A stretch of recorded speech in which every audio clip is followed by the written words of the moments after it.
Via Nebula, un jeu de Martin Wallace édité par les Space Cowboys. Dans Via Nebula, nous allons devoir explorer un terrain qui a été déserté. Nous avons des cases qui sont des cités interdites qu'on ne pourra jamais traverser. Nous avons des cases chantiers, où nous allons essayer de construire des bâtiments. Nous avons des cases brumes, et puis des cases forêt pétrifiée. Et enfin, nous avons des cases prairies. En début de partie, sur ces différentes cases prairies, nous allons pouvoir déposer des petits jetons de façon aléatoire, qui vont être des mines. Nous allons mettre tous les jetons. Les jetons représentent quoi?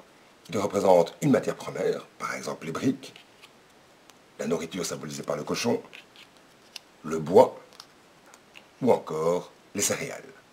Chaque joueur va recevoir une carte de jeu qu'il va devoir déposer devant lui, de sa couleur, et il va y mettre dessus, premièrement, les 5 bâtiments, ici en bois, qu'il devra construire. Il va y mettre les 2 petits explorateurs en bois aussi, sur les cases ici. Les 3 cases de chantier qu'il va déposer ici. Et sur le dessus, il va déposer un certain nombre de prairies en 4 paquets. Quand c'est à mon tour à jouer, je peux faire 2 actions par tour. Et j'ai le choix entre 6 actions. Chaque action vaut 1 point, sauf une action particulière dont je vous expliquerai. La première action, c'est de prendre son petit bonhomme, son petit explorateur, et de le mettre sur une case où il y a un panneau, un petit jeton marchandise. Dans ce cas-là, qu'est-ce que je fais? Je vais mettre 4 briques sur la case ici, et je vais mettre mon petit explorateur là. Voilà, j'ai mis les 4 briques. Le petit jeton, je vais le garder, car il y a des points de victoire dessus pour la fin du jeu, et je mets son petit panneau devant moi. Ça, c'est la première action. La deuxième action que je peux faire, c'est prendre une carte chantier et la mettre sur un chantier que je désire construire.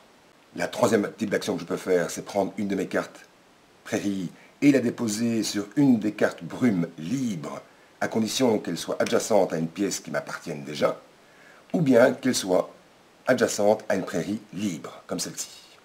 Autre action que je peux faire, mais celle-là elle coûte 2 points d'action, donc je devrais arrêter mon tour après, c'est déposer une carte prairie sur une carte forêt pétrifiée. Je peux amener de la matière première dans mon chantier.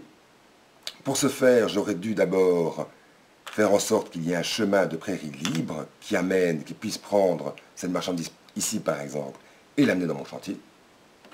Dernière possibilité que j'ai, c'est de construire un bâtiment. J'en ai 5 à construire. Pour ce faire, je dois absolument avoir les matières premières qui me permettent de construire mon bâtiment. Comment je connais ces matières premières? Les différentes cartes qui sont ici nous donnent des bâtiments à construire et nous donnent les matières premières qu'il faut ici au-dessus. Et nous avons dès le départ des objectifs privés qui sont 2 cartes qui nous permettent de construire des bâtiments aussi, avec de nouveau les marchandises qui sont marquées dessus. Dans ce cas-ci, par exemple, j'ai déjà un cochon, du bois et des céréales. Je vois que la carte distillerie, le bâtiment peut être construit grâce à ces matières-là. Je prends la carte, je dépose un mètre bâtiment dessus, j'enlève les différentes matières que je remets dans la réserve, j'enlève la carte chantier, que je reprends sur mon petit plateau, et après, je peux, si je veux, jouer l'action que cette carte me permet. Le jeu se termine dès qu'un joueur a déposé son 5e bâtiment. Chaque joueur va encore pouvoir faire un tour de jeu. Et on va regarder le nombre de points. Le nombre de points, c'est quoi? C'est les points que j'aurais gagnés par les différentes plaques, par les différents bâtiments que j'aurais pu acheter. C'est les points que j'aurais pu gagner grâce au fait que j'ai déposé beaucoup d'herbes et de prairies. C'est enfin les points que j'ai sur les différents petits jetons que j'aurais pu ramasser. Et enfin, c'est les points que j'aurais gagnés si jamais je suis le premier joueur à déposer mon 5e bâtiment qui me rapporte 2 points de victoire. De ça, on devra retrancher les différentes matières premières qu'on aura eues en trop. Ça fera des points négatifs. Celui qui a le plus de points a gagné. Voilà, bon amusement.